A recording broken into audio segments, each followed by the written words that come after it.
Buenos días, mi nombre es Oilda Evia Lanier, soy profesora de la Casa de Altos Estudios Fernando Ortiz de la Universidad de La Habana. En la mañana de hoy vamos a hablar sobre un tema muy sugerente en la historiografía cubana, que es sobre el importante papel que desempeñaron las mujeres negras y mulatas, libres y esclavas en la economía de servicios de La Habana colonial. Como bien podremos saber, muy tempranamente, ya en el siglo XVI, muy a principios del siglo XVI, se había prácticamente extinguido la población de la isla de Cuba, que era una población aborigen, producto de la explotación a que fueron sometidos en los lavaderos de oro. Por tal motivo, muy tempranamente la corona española se vio precisada a entrar población inmigrante para poder suplir la mano de obra necesaria para realizar todas las labores necesarias para el desenvolvimiento de la isla, tanto en los entornos urbanos como rurales. Para eso se hicieron varios tratados con Portugal y se empezaron a entrar población africana de distintos espacios geográficos del continente africano. En principio, las mujeres que se entraron fueron mujeres Angola. Las mujeres Angola eran mujeres que se caracterizaban por una gran versatilidad laboral, porque ellas en sus tierras no solo realizaban labores agrícolas, sino que eran las encargadas de las actividades comerciales de esas producciones. O sea, eran las encargadas de vender los productos que se cosechaban en los distintos mercados, ya sea de la localidad, también en la ciudad, y también cubrían grandes distancias. En sus tierras ellas vendían todo tipo de productos. Vendían productos agrícolas, pero también vendían productos de diversa naturaleza. Géneros que tenían que ver con el vestuario, con la vida diaria en sentido general. Pero no solo eran grandes vendedoras, también en sus territorios ellas tenían pequeños negocios de venta de comida rápida y fácil. Esa experiencia que ellas tenían en sus territorios allá en África, la trajeron a esta parte del mundo. Y eso es lo que va a explicar cuando a mediados del siglo XVI, como bien decía hace un instante, se firman esos tratados con Portugal y a través de ellos empiezan a entrar mujeres y hombres africanos a la isla y específicamente el territorio de Angola. Ellas van a lograr insertarse muy rápidamente en el panorama de la ciudad. La Habana en ese momento tenía una condición especial y era que le había sido otorgada la condición de puerto escala del comercio entre España y el mundo colonial continental. O sea, los barcos cuando venían de España para poder trasladarse a los territorios continentales de América establecían por un tiempo una parada aquí en la bahía de La Habana. Esa parada podía durar un tiempo que no es posible precisar. Y cuando bajaban a tierra todo el personal que venía, era necesario cubrirlo con determinadas atenciones. Eso precisó a las autoridades de La Habana, específicamente al Cabildo, a tomar toda una serie de medidas para lograr que La Habana funcionara con toda esa población flotante y sobre todo para cubrir las demandas que necesitaban. Y eso explica que muy tempranamente vamos a ver a estas mujeres trabajando en servicios de lavado, de plancha, de costura, de cocina. Pero eso no fue suficiente. Los vecinos que residían en la ciudad, que era como se le llamaba en ese momento a los habitantes, vecinos, los vecinos que residían en la ciudad, para poder hospedar a todo ese personal, empezaron a montar fondas, tabernas y hospederías. Y en esas fondas, tabernas y hospederías, en principio, como los españoles que vinieron a esta parte del mundo no tenían la intención de trabajar ellos directamente, ellos venían con la mentalidad de enriquecerse. Pero además, como en esos primeros tiempos había mucha escasez de población femenina blanca, estos dueños de estos establecimientos se vieron precisados a contratar a estas mujeres o a usar, que es la mejor expresión, porque eran sus esclavos en muchos casos, a usar a estas mujeres para que atendieran a ese personal que venía en la flota. Por lo tanto, unido con esas actividades, en algún sentido domésticas que ellas realizaban, también se dedicaron a la venta de vinos, a atender el personal en esos alojamientos. Manejaban ellas mismas las fondas, las tabernas y hospederías. Y a la vez, por las calles de la ciudad, ellas eran las vendedoras. Vendían fruta, vendían productos de la agricultura, vendían carne, leche, mantequilla. De hecho, ellas se hicieron muy famosas en el panorama de la ciudad, y esto es algo que va a empezar en el siglo XVI y se va a mantener hasta el XIX. O sea, la presencia de este tipo de mujeres vendiendo por las calles de la ciudad. Bien, entonces estas mujeres se dedicaron o se les permitió que fueran las que manejaran este tipo de establecimiento. Eso fue bueno para ellas en muchos sentidos. En principio, porque además de la experiencia que ellas traían de África, ellas adquirieron un mínimo de conocimiento sobre las leyes de España en Cuba. O sea, las esclavas muy tempranamente empezaron a tener rudimentos y conocimientos de, primero, de las leyes, cómo manejarse en una ciudad que era completamente extraña y nueva para ellas, y a la vez, a partir de esos trabajos, ellas pudieron ir ahorrando un dinero. En principio, durante los primeros siglos coloniales, entre las leyes que permite España aquí en la isla de Cuba, es que las personas podían comprar su carta de libertad. Los esclavos tenían derecho a acceder a la libertad. Esa es una vieja tradición que España impone en las Américas porque existía en su propio territorio. En España existía la esclavitud antes de su encuentro con el mundo americano. Por lo tanto, ellas a partir de su trabajo podían ahorrar un dinero y comprar la libertad, que inicialmente no era muy cara, porque todavía no hemos llegado al periodo de la plantación esclavista, que va a tener otras complicaciones.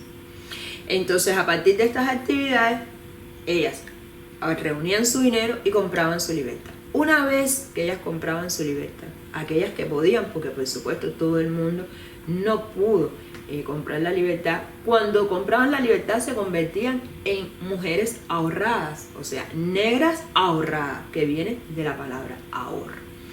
Cuando se convertían en mujeres ahorradas o negras horras o libres, ellas empezaban a tener los mismos derechos que tenían el resto de los habitantes de la ciudad. En principio podían comprar inmuebles, o sea, se podían comprar cualquier tipo de pequeña propiedad. Podían tener esclavos, que eso no es por disposición oficial, pero sí por práctica se les permitió tener esclavos.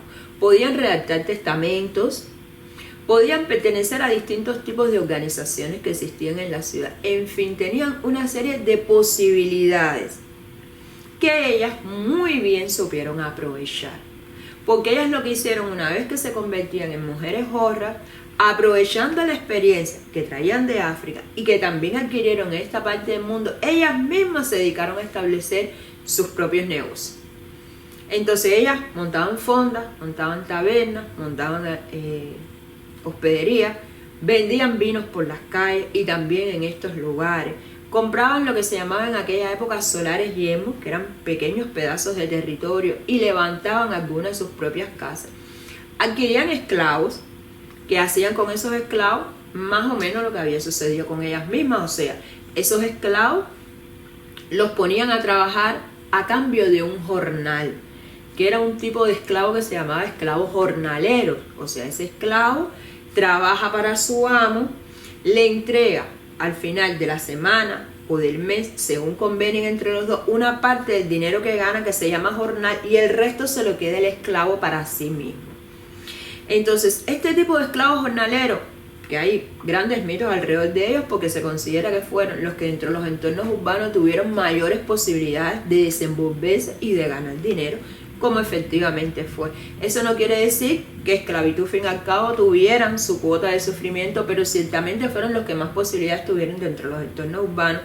Bien, ellas compraban y vendían esclavos. Generalmente, a partir de esa entrada que le daban los esclavos, ellas tenían un dinero adicional, y además de eso fueron estableciendo pequeños tipos de negocios de múltiple naturaleza, que lamentablemente mucho de eso no ha quedado recogido en la información. Bien, este tipo de mujeres que lograba llegar a este punto, con el tiempo se fueron haciendo muy visibles en la ciudad, y eso va a despertar el recelo de las autoridades coloniales.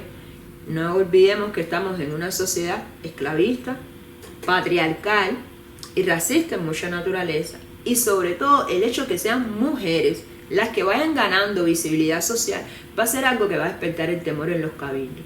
Y cuando uno se lee las actas del Cabildo de La Habana, o sea, aquellas que quedaban después que ellos se reunían, uno va a ver la preocupación constante, y así es la manera que uno tiene de medir cómo iba el funcionamiento de estas mujeres por la ciudad. Y ellos se están quejando de que estas mujeres tienen mucha visibilidad social, de que estas mujeres tienen muchos negocios, que tienen libertades, que tienen dinero. Y va a pasar una cosa lógica cuando uno tiene ciertas posibilidades económicas, que es que estas mujeres no solo van a tener pequeños negocios, no solo van a tener esclavos, no solo van a tratar de prosperar económicamente, sino que van a ser visibles socialmente lo que ellas van logrando. Entonces empezaron a usar ropa un poco más costosa, usaban joyas, usaban peinados en específico, y eso un poco va a hacer que las autoridades vayan muy prontamente tratando de ponerles límites o cotos a sus posibilidades y tratarlas de ubicar en el lugar para el cual ellas estaban destinadas en la sociedad. O sea, la posibilidad de que te vuelvas libre, la posibilidad de que te conviertas en un vecino, pero no se te olvide que tú vas para la base de la pirámide social, porque al final eres una negra ahorrada o una negra ahorrada. Bien, entonces van a salir tempranamente algunas prohibiciones contra ellos. Por ejemplo, no podían usar determinados tipos de vestuario muy lujoso o muy vistoso, o que las equiparara socialmente con las mujeres blancas.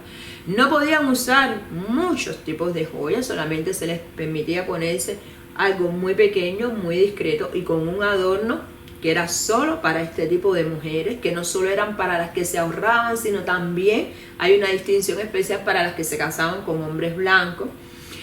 Solo podían hacerse determinados peinados que marcaran un poco cuál era su condición social.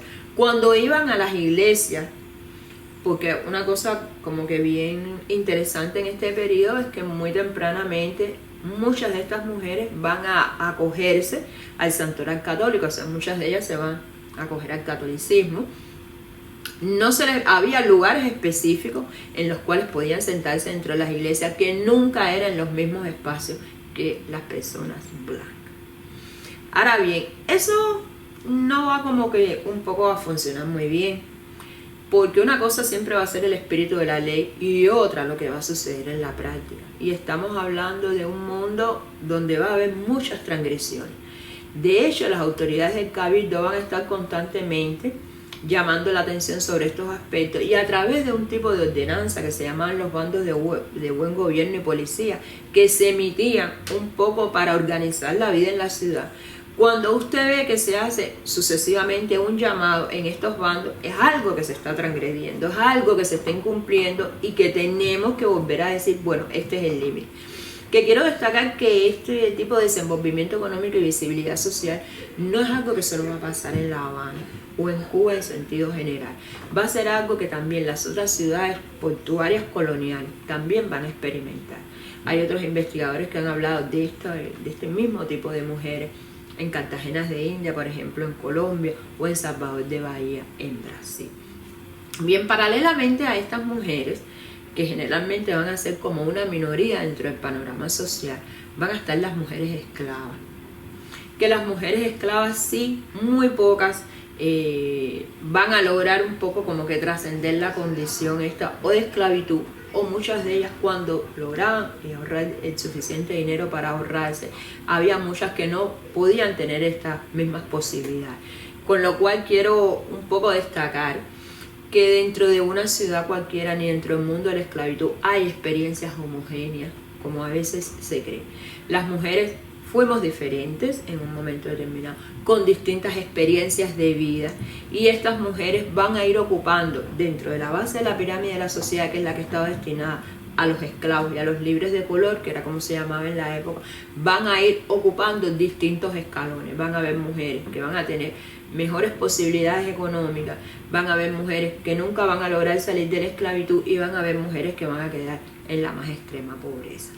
Y esas son básicamente las que se dedicaban al lavado, al plancha, a la costura.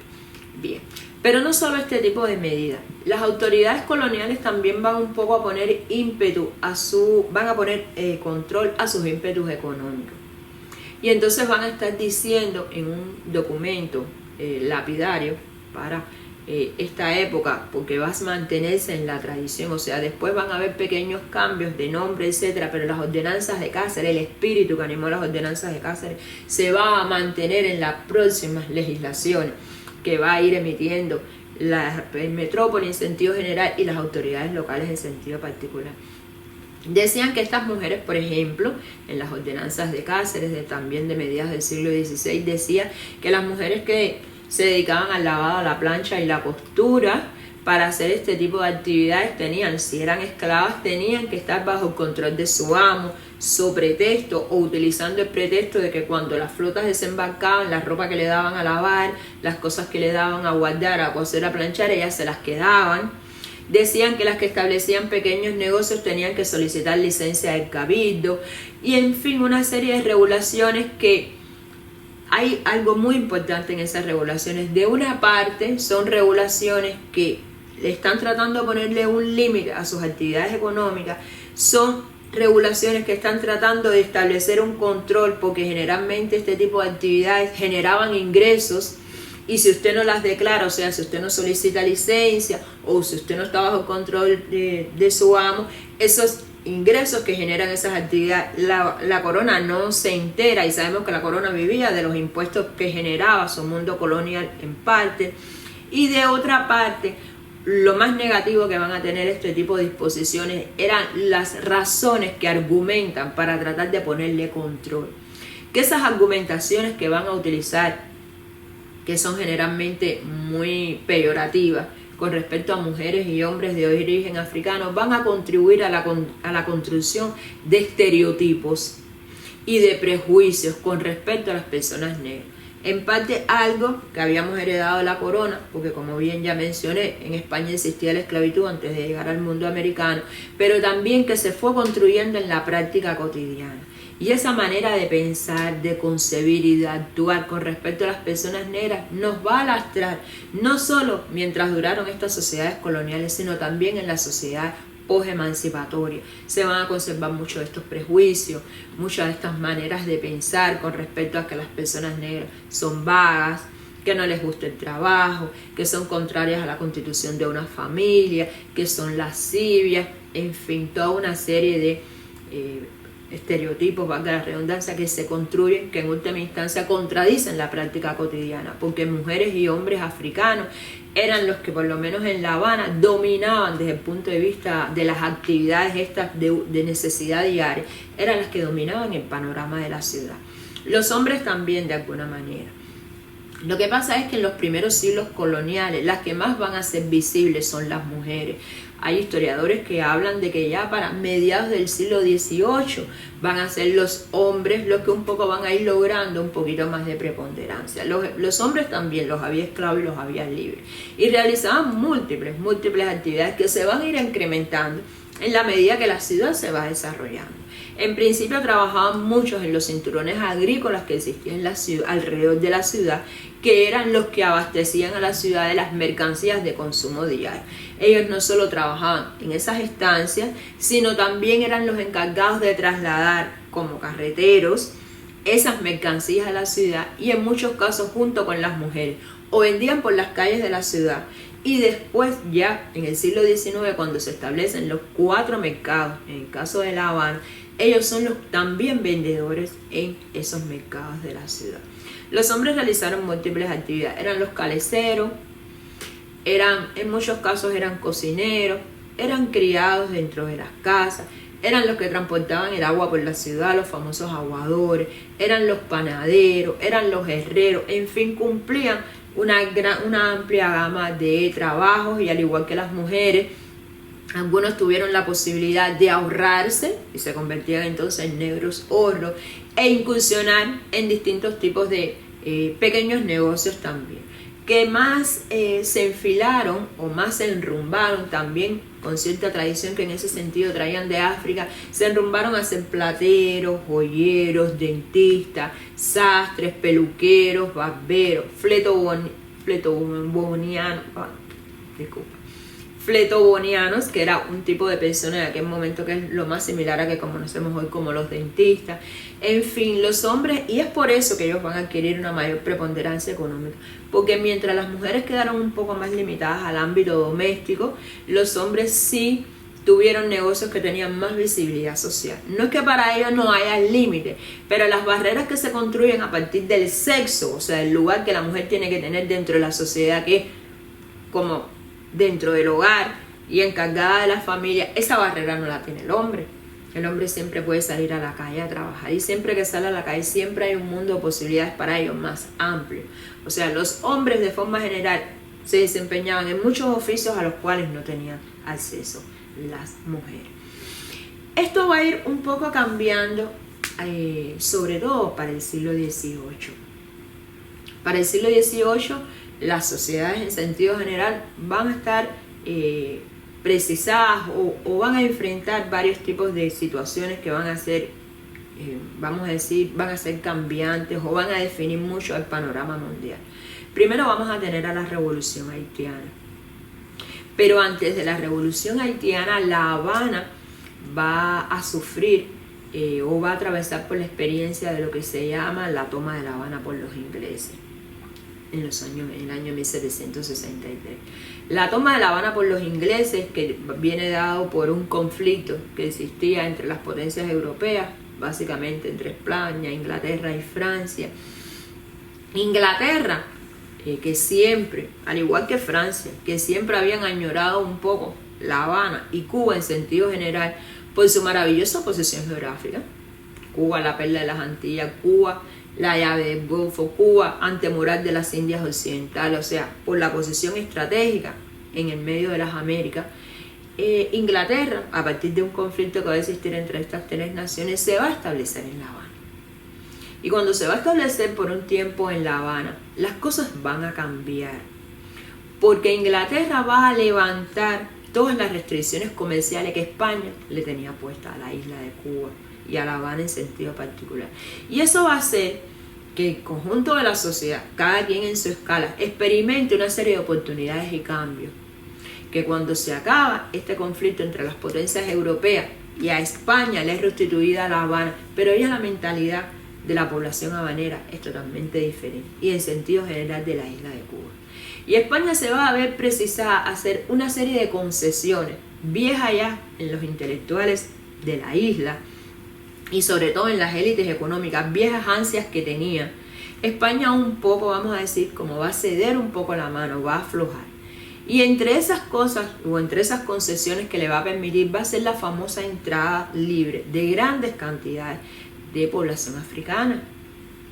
¿Por qué? Porque se necesitaba abrazos para la agricultura y sobre todo para el desarrollo de la ya no tan incipiente industria azucarera cubana, además de otras importantes plantaciones que teníamos como el café, como el cultivo del tabaco, etc. Pero sobre todo hacía falta brazos para el azúcar.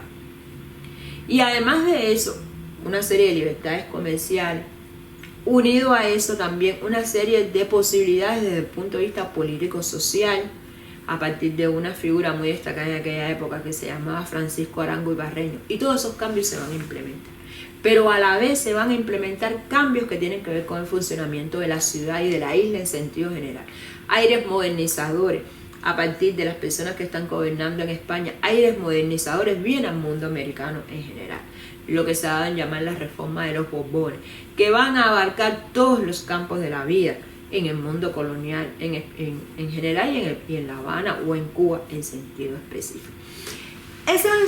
Esos cambios, de alguna manera, como todos los cambios, van a afectar a las mujeres negras y mulatas, las libres y también las esclavas.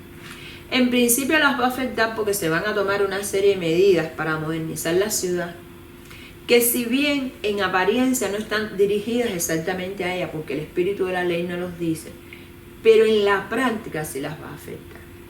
Todo este movimiento de fondas, tabernas y hospedería va a desaparecer. Y así van a desaparecer también una serie de espacios en los cuales ellas se habían movido durante estos 3 siglos y que le habían ofrecido una serie de posibilidades. Pero además empieza la entrada masiva de africanos a la isla, que si bien la mayor parte de esos africanos van a venir destinados al mundo de las plantaciones, pero también muchos se van a quedar en las ciudades. Y entonces un poco va a haber no solo otros grupos étnicos en la ciudad, que va a ser un tipo de intercambio que va a ser rico, pero que a la vez va a generar fricciones y contradicciones, sino que también va a haber más competencia en el mundo laboral. Y sobre todo, a partir de la revolución de Haití, que va a despertar el pavor de las élites del mundo americano en general, pero de La Habana en sentido más específico, la manera en que se concibe, en que se trata y en que se tienen resquemores con respecto a la población negra van a cambiar. Y las restricciones, no tanto en el espíritu de la ley, pero en las prácticas que se van a estructurar en la sociedad para que estas personas funcionen, van a cambiar. Por ejemplo, el acceso a la libertad se va a volver más difícil. De hecho, aunque existía en La Habana desde el siglo XVI, vamos a ver que para el siglo XIX lo que más se va a utilizar va a ser la coartación. La coartación era un procedimiento mediante el cual el esclavo o la esclava le compraba a plazos la libertad a su dueño. El dueño y la esclava establecían un precio inicial que, como es lógico esperar, siempre había grandes desigualdades porque el dueño tenía la potestad de imponerle a una esclava el precio que quisiera. Y ese precio variaba de acuerdo al dueño, que podía ser un amo muy cruel. De acuerdo a las posibilidades de la esclava, no era lo mismo una mujer joven y saludable, una mujer que fuera capaz de desempeñarse en varios oficios al mismo tiempo, que una mujer ya que estuviera mayor o que estuviera enferma. O sea, el precio variaba de acuerdo a las actitudes, a las condiciones personales del esclavo, pero también a la manera de pensar del dueño. Bien, entre dueño y esclavo se establecía un precio y la esclava daba una entrada inicial y después poco a poco le iba entregando paulatinamente, en la medida que trabajaba, le iba entregando al dueño una cantidad de dinero hasta completar la suma. Eso también tenía otra desventaja, y era que muchos esclavos no sabían leer y escribir. Muchos esclavos no llevaban la cuenta de cuánto entregaban a su amo, y generalmente se excedían los amos. Y entonces eso le tenemos la oportunidad de saberlo porque muchos esclavos van a presentar reclamaciones ante las autoridades de la isla y a veces elevaban los casos a la metrópoli. ¿Por qué? Porque ya llevan tiempo trabajando para su amo, ya le han entregado cantidades elevadas de dinero, sin embargo, no se les otorga la carta de libertad. Entonces decía que en la medida que transcurre el siglo XIX, les va a ser más difícil acceder a ellas a la libertad. Pero también les va a ser más difícil acceder a ellas a posibilidades económicas o a tener inmuebles, tener esclavos que le permitan tener un desenvolvimiento económico más amplio.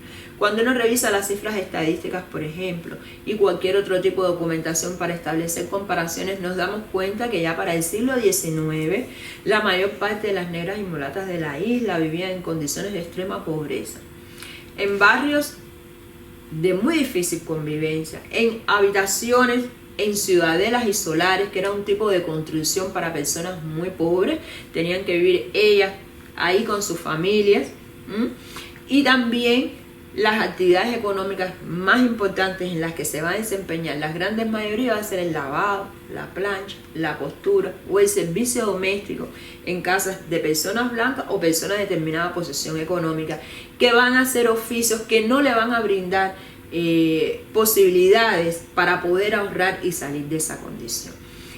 Aunque pienso yo que existían ya desde muy temprano, pero ya en el panorama de la isla, ya para el siglo XIX, las vamos a ver desempeñándose también en otro tipo de oficio.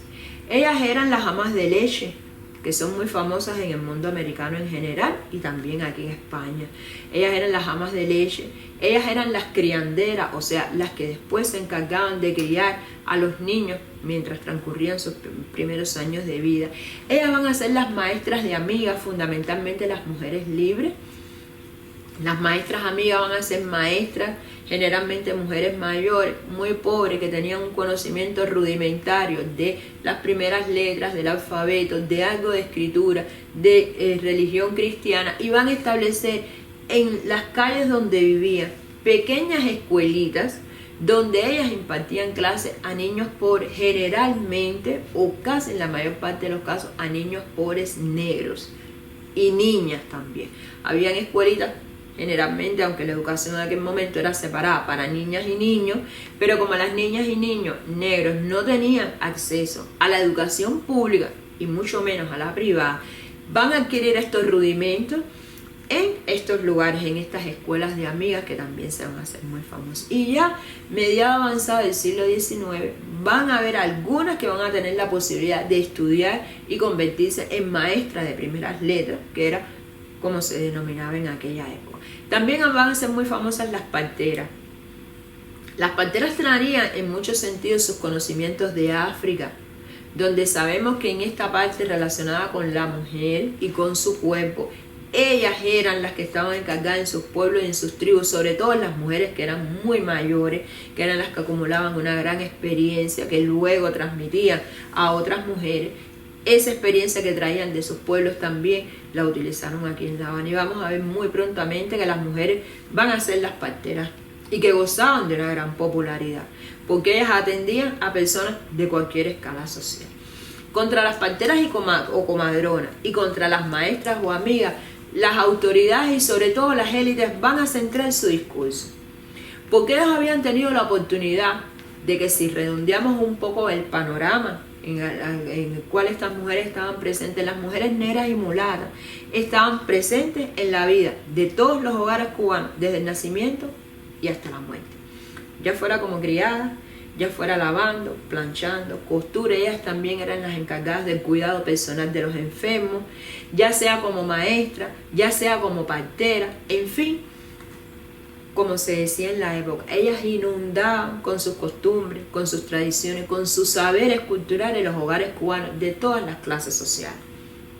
Y esa influencia que ellas van a ejercer con sus comportamientos, con sus prácticas, que muchas veces en esas casas algo de esas prácticas quedaba en el funcionamiento de esas casas, eso va a preocupar muy tempranamente a las autoridades, pero ya en el siglo XIX va a ser muy visible en la documentación. Y entonces es cuando van a empezar estos discursos de intelectuales de la isla atacándolas a ellas. Bueno, ¿cómo es posible que estas mujeres que no tienen educación, que no estudian en escuelas especializadas que ya existían para las maestras y para las parteras, cómo es que ellas son las que están haciendo estos tipos de prácticas cuando son unas grandes irresponsables, cuando pueden permitir que en los partos se les mueran las criaturas, cuando los conocimientos que enseñan no son los más adecuados, y en fin, una serie de argumentaciones? Pero no solo van a haber discursos y argumentación. Otra cosa que va a suceder es que también en correspondencia con la modernización del mundo en general, se van a tratar un poco de regularlas en el sentido de que ellas tenían que ir a la escuela de parteras y comadronas que se establece en La Habana para poder tener derecho a ejercer el oficio. Tenían que estudiar por 2 años en 4, lo que llamamos hoy comúnmente 4 semestres. Pero cuando uno se pone a analizar, es verdad que la legislación te está diciendo, estas mujeres sí pueden ejercer el oficio, pero tienen que estudiar. Y las mujeres pobres, que eso es algo también que va a marcar mucho a la población de origen africano en las colonias americanas. La población pobre no podía estudiar. En primer lugar, no tenía los recursos económicos para estudiar. Tenían que trabajar desde muy tempranamente para poderse mantener a ellas o contribuir a la economía de la familia o mantenerse ellas mismas. Según los estimados, mujeres libres y esclavas van a ser las que van a estar al frente de la mayor parte de los hogares en la isla, o sea, de los hogares de este tipo de familia. Por lo tanto, ellas tenían una gran responsabilidad económica para con ellas mismas y para con su familia. Por lo tanto, ellas no podían estudiar. Y al no poder estudiar, la posibilidad de convertirse con un título en parteras y comadronas era muy escasa. De ellas, muy poco la lograron si se compara con el total de población africana que había en la isla. Y lo mismo sucedía con las maestras. Pero eso no quiere decir que no lo hicieran. Lo que lo hacían transgrediendo las leyes, lo hacían de manera no formal, de manera no oficial. Porque además ellas gozaban de gran popularidad por sus conocimientos, por su prestigio. Por lo tanto, más allá de que estuvieran con un documento oficial, no, las personas la llamaban. Pero no solo por eso, sino que no olvidemos que ya hasta mediados del siglo XIX había como ciertas prevenciones con el cuerpo femenino. Era algo privado, era algo íntimo, que una mujer no mostraba a un hombre, porque otra cosa que va a suceder no es solo que se va a atacar a estas mujeres por el hecho de que son negras y mulatas, y hay un discurso que está diciendo: mujeres blancas, incorpórense al trabajo y escojan para estudiar estas profesiones que son honrosas, que son honorables, sino que también se va a introducir la competencia de los hombres, que ya desde tiempo atrás, pero que se va a ir incrementando con el tiempo, van a incursionar en el mundo de la medicina y van a ser los parteros, porque además los hombres, sobre todo los de clase media alta, son los que tienen las posibilidades de ir a estudiar a Europa y adquirir este tipo de conocimiento. Pero como había tanta prevención con respecto al médico, sobre todo entre la gente pobre, que era una mezcla de prevención por tradición oral, pero también de falta de recursos económicos para ir al médico, bueno, esto se va a conjugar para favorecer este tipo de mujeres. En el sentido de que a una mujer, sobre todo cuando está embarazada, cuando está enferma de lo que se llamaba en aquella época el interior, le daba miedo, le daba pena acudir ante un hombre. Y por lo tanto, ellas van a seguirse manejando en el panorama de la ciudad. Y de hecho, muchas de esas tradiciones en los oficios se van a mantener aún después de terminada la dominación colonial. Si usted revisa también los censos y la documentación del siglo XX, van a ver que muchas lamentablemente se van a mantener en estos oficios domésticos que no le permiten trascender la pobreza. Pero sí van a haber escuelas de parteras y comadronas ya en el siglo XX. Y también van a haber muchas que se van a incorporar al mundo del magisterio. O sea, esto es una línea que va a empezar en la colonia, que van a tener muy pocas posibilidades, pero en la república son dos tipos de oficios a los cuales las mujeres negras y mulatas se van a concentrar y van a lograr determinados espacios y oportunidades. Además de las mujeres que hemos hablado que trabajan en los entornos urbanos, van a estar las mujeres que van a trabajar en el mundo de la plantación. El mundo de la plantación va a ser un mundo totalmente diferente, porque va a ser un mundo donde las mujeres van a tener menos oportunidades fuera de los entornos urbanos. Prácticamente no tenían conocimiento de las leyes, por lo tanto no podían ejercer derechos prácticamente de ninguna naturaleza. Muchas de ellas no tenían acceso a la libertad, ni trabajando, porque el trabajo en las plantaciones, ni tenían conocimiento de la legislación que hasta cierto punto las amparaba para, ante cualquier desavenencia con un dueño, empezar o iniciar un camino legal hacia la libertad, como muchas se lo hacían en la ciudad. Y además de eso, el régimen de trabajo y las condiciones eran de otra naturaleza. Hay como un refrán muy común en la época: lo peor que le podía pasar a una mujer de un entorno urbano era que la mandaran al mundo de la plantación. Esa era su peor pesadilla, porque su ciclo de vida y de trabajo cambiaba completamente. A partir de 1817, cuando se hacen los tratados entre España e Inglaterra para el fin de la trata, y que empiezan a entrar menos mujeres al espacio de la plantación, o menos esclavos, a la isla de Cuba, van a haber varias consecuencias en el mundo de la plantación. En principio, la visión que siempre había predominado era entrar hombres para el trabajo en las plantaciones. Había muy pocas mujeres. Al haber pocas mujeres, que algunas iban a trabajar a la plantación u otras se quedaban en el servicio doméstico entre la casa de sus amos, pero eran las menos, y algunas que otras las dejaban en la enfermería para que atendieran a los enfermos. La mayoría iba a trabajar en la plantación, pero había un desbalance poblacional dentro de ese mundo. Entonces había muy baja natalidad, porque había una mujer para muchos hombres. Había muy pocas posibilidades de constituir familia, pero esas pocas posibilidades, quiero remarcar que no tiene que ver un poco con tradiciones que ellos traían de África contrarias a la familia. No, eso tiene que ver con que había muy pocas mujeres y muchos hombres en el mundo de la plantación. Igual ellas tenían que trabajar en el corte de caña 2, 14, 16, 18 horas. El tiempo que requería el ciclo productivo, sobre todo en las épocas de siembra y corte de caña. Y eso también las agotaba. Muchas enfermaban. Como los conocimientos de aquella época de medicina no eran como en el mundo de hoy, pero además muy pocas veces médicos se trasladaban al mundo de la plantación, porque los médicos preferían quedarse en los entornos urbanos, donde además se les pagaba más. Muchas morían y eran inmediatamente sustituidas en la documentación oficial al interior de la plantación, eran sustituidas por otras mujeres y no pasaba nada y morían totalmente en el anonimato. Entonces, como fue un tipo de vida mucho más cruel. Las mujeres que salían embarazadas tenían que igualmente trabajar, no se les exoneraba del trabajo, no se les exoneraba del castigo, no se les daba una mejor alimentación, no se vestían mejor por estar embarazadas, se les trataba igual.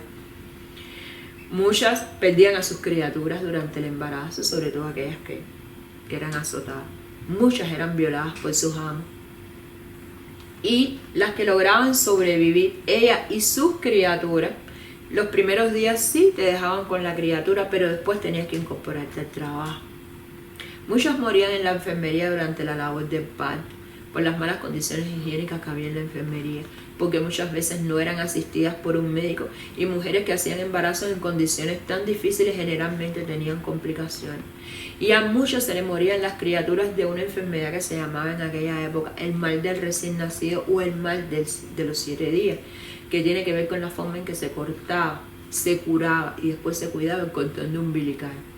Eso generaba en los niños un tipo de espasmos que iban recorriendo su cuerpo hasta que quedaban paralizados completamente y el sufrimiento era inmenso.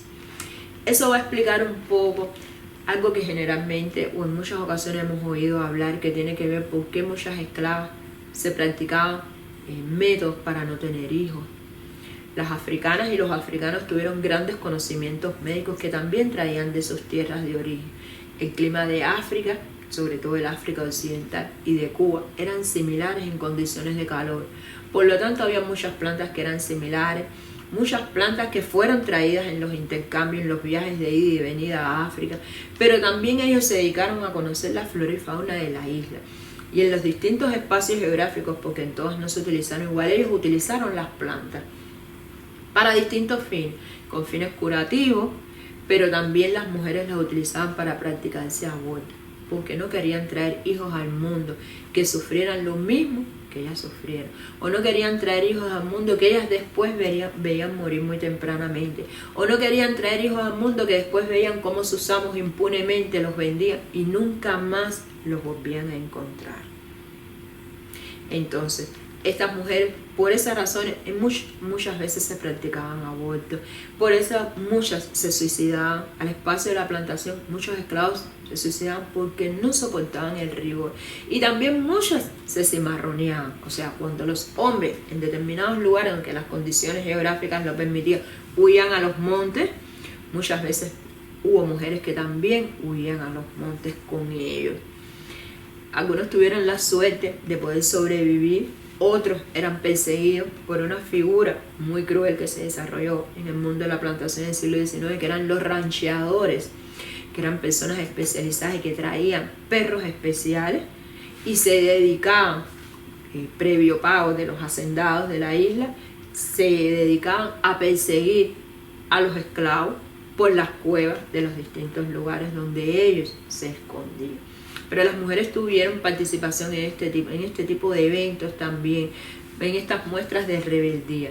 Algunas se convertían en cimarronas, pero por ejemplo, entre finales del siglo XVIII y los primeros 30, 40 años del siglo XIX, en la isla de Cuba y sobre todo en el espacio de la plantación, que es la zona que cubre La Habana, Matanzas, Trinidad, hubo muchas sublevaciones de esclavos.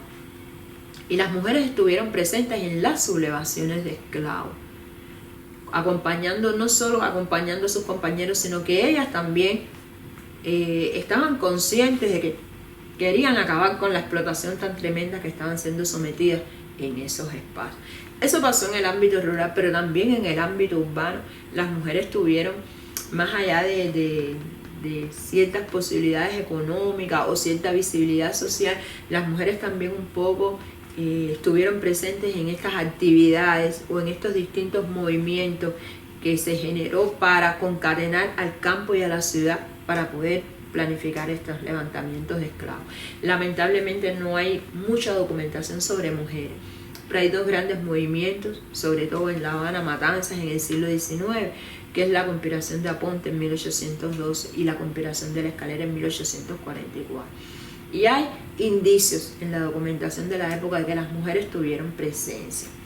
Tuvieron presencia porque en sus casas se organizaban reuniones, porque eran las compañeras de sus esposos, porque eran circuladoras de información en La Habana y entre el campo y la ciudad. Este tipo de actividades que ellas realizaban, sobre todo en los entornos urbanos, fueron actividades que les permitían a ellas circular por la ciudad libremente. Que esa era una de las grandes ventajas que tenían los esclavos urbanos, que podían circular libremente por la ciudad. Cuando tú circulas libremente por la ciudad, eso te da un mundo inimaginable de posibilidades. ¿Por qué? Porque te enteras de todo lo que estaba sucediendo en la ciudad diariamente, en una época en que la ciudad no era tan grande. Te enteras de lo que pasa en tu entorno particular, pero también te enteras de todo en un lugar donde están todas las instituciones del gobierno. Te enteras de las leyes, te enteras de lo que la persona habla, de los que vienen en los barcos, cuál es la información que está circulando. Y los negros y mulatos, por ejemplo, tuvieron noticias de la revolución haitiana y conocieron a algunos de sus líderes que estuvieron en La Habana y veían sus uniformes y sabían que hubo una revolución donde los negros se liberaron de la dominación colonial y donde alcanzaron la libertad y tuvieron sus maneras de interpretarlo y de comportarse al respecto. Esa es otra cosa por las cuales las autoridades todo el tiempo están tratando de frenar sus espacios y sus oportunidades. Pero además, en La Habana sobre todo existían los cabildos y las cofradías, que fueron dos espacios de asociación. En el caso de las cofradías que existían en España y que se trasladaron al Nuevo Mundo, donde España les permitía a estas personas asociarse. Los cabildos de nación era un tipo de espacio donde les permitían que los negros esclavos de una misma nación se reunieran para, como se decía en la época, practicar sus cantos, sus bailes, sus reuniones. Y las cofradías religiosas fueron espacios o asociaciones relacionadas con el mundo de la Iglesia Católica. Fueron más ambos los dos, mecanismos de control social, pero más las cofradías religiosas. Porque a través de la imposición de la religión católica había determinadas cosas que queríamos tratar de ganar en estas personas, tratar de implementarlas, acercarlos al bautizo, al matrimonio por la iglesia, que se practicaran ceremonias fúnebres, a que practicaran todos los principios de santoral católico y de alguna manera también de tenerlos controlados, porque no olvidemos que somos personas que en grandes cantidades estamos trayendo de otra parte del mundo y en condiciones de esclavitud. Los estamos sometiendo a trabajo forzado, los estamos maltratando, los estamos explotando. Por lo tanto, tenemos que buscar válvulas de escape, como van a ser estas que he mencionado, cabildos, cofradías y otra serie de actividades que se les permitió, pero a la vez tenemos que buscar mecanismos para controlarlo socialmente, para que no nos suceda lo que le sucedió a Haití. Que a partir de ese momento se va a instaurar en la sociedad cubana algo que se va a llamar el miedo al negro. Y es que están entrando muchas personas de África a la isla por el tráfico de esclavos para tener trabajadores en las plantaciones. Después, cuando se va a terminar la trata por los convenios entre España e Inglaterra, van a entrar por las costas de África, de la isla, porque somos una isla rodeada de agua, y por los distintos puntos de la costa de la isla hasta la década del 60 del siglo XIX van a entrar grandes cantidades diariamente de africanos en condición de esclavitud directo a las plantaciones. De hecho, en la década del 40, cuando se realiza el censo, una parte importante, más de la mitad de la población de la isla, era de origen africano. Ya fuera esta esclava que estamos hablando, ya fuera la libre, que se estaba reproduciendo en los espacios urbanos, más la que íbamos entrando de distintos puntos del Caribe. Población que en el caso de la que va entrando del Caribe era población que tenía conocimiento de que había habido una revolución francesa y de que había habido una revolución haitiana. Por lo tanto, su manera de percibir el mundo era diferente. Más lo que estaba sucediendo en la isla. Entonces, va a ser un temor constante, un miedo constante que van a tener las autoridades. Pero a pesar de esos miedos y temores, que van a tener las autoridades, a pesar de las estructuras que van a crear para dominarlos y para someterlos, como efectivamente lo estuvieron en la base de la pirámide social, ellos van a generar, y eso es algo que va a caracterizar a los esclavos y a los libres, ellos van a generar un sinfín de iniciativas para tratar de ganar pequeños espacios en la sociedad. Hablaba al principio del conocimiento rudimentario que ellos van a tener de las leyes. Ellos lo van a utilizar mucho para tratar de emprender causas para ganar su libertad. De hecho, cuando en 1886 se abole totalmente la esclavitud en la isla, ya muchos esclavos, a partir de un sinnúmero de demandas, habían llegado a la libertad por sus propios medios. Las maneras de luchar por la libertad desde el punto de vista legal van a ir cambiando con los tiempos, pero ellos van a ir presionando todo el tiempo a la corona. No es que todos lo lograran, pero sí lo lograban algunos. Y de entre esos algunos que lo lograban, a veces presionaban tanto en una misma dirección que hacía que España tuviera que cambiar determinados momentos, puntos de su legislación. Por ejemplo, cuando ya después que se acaba en Europa, se acaba la esclavitud, era moda en la época que los dueños, cuando viajaban a Europa de vacaciones, llevaban a sus esclavos. Va a llegar un punto, sobre todo a partir de los años 50 y 60, que muchos de esos esclavos, cuando regresaban a la isla, establecían una demanda de libertad contra sus dueños, porque decían, bueno, ya yo viví en un país que es libre, por lo tanto, mientras yo estuve en ese territorio, ya yo fui libre, y por lo tanto no puedo volver a ser esclavo. Es verdad que si comparamos este ejemplo con el conjunto total de esclavos, siempre es un grupo pequeño. Pero este grupo pequeño eran tantos los que presionaban en esa misma dirección, y las autoridades locales, como no había una legislación al respecto, se veía precisada consultar con la corona, y fueron tantos los que presionaron en este sentido, que llega un momento en que la corona tiene que cambiar su libertad, y el esclavo que sale de la isla con su dueño, cuando regresa, no puede ser esclavizado.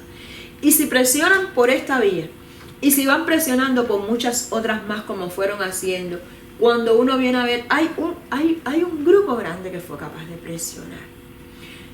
Muchos no consiguieron nada, pero otros sí. Los esclavos emancipados, por ejemplo, esclavas y esclavos emancipados, que es una categoría especial que se le da a las personas que eran traídas de África después de la firma del Tratado de 1817. Bueno, dicen, totalmente llegan a la isla, las autoridades lo apresan, no le vamos a dar la libertad totalmente, vamos a tenerlos un tiempo educándolos para vivir en sociedad, civilizándolos, y después le vamos a dar la libertad. Es verdad que con los emancipados hubo un gran negocio, es verdad que muchos no lograron finalmente convertirse en personas libres, pero los hubo que sí conocían sus derechos y se enteraban y emprendían una causa por su libertad. Cuando su dueño lo maltrataba, usted podía solicitar cambio de dueño o iniciar un camino hacia la libertad. Y así de múltiples maneras ellos fueron presionando al modelo plantacionista para ir obteniendo pequeños espacios dentro de la sociedad. Igual que cuando las organizaciones que se le permitía, como los cabildos y las cofradías, España los creó con determinados objetivos. Pero al final ellos generaron sus propias iniciativas dentro de los cabildos y las cofradías, donde las mujeres jugaron un papel muy importante. Eran reinas en los cabildos y eran las que llevaban el control de todas las actividades en las cofradías. Y a partir de ahí se crearon espacios de mujeres, y esas mujeres fueron logrando cierto espacio dentro de esa organización, y en un sentido más amplio en la sociedad. Es verdad que estamos en los primeros siglos coloniales, es verdad que vivimos en un mundo patriarcal, pero en la práctica cotidiana, al interior de su casa o de sus espacios, hubo mujeres que fueron logrando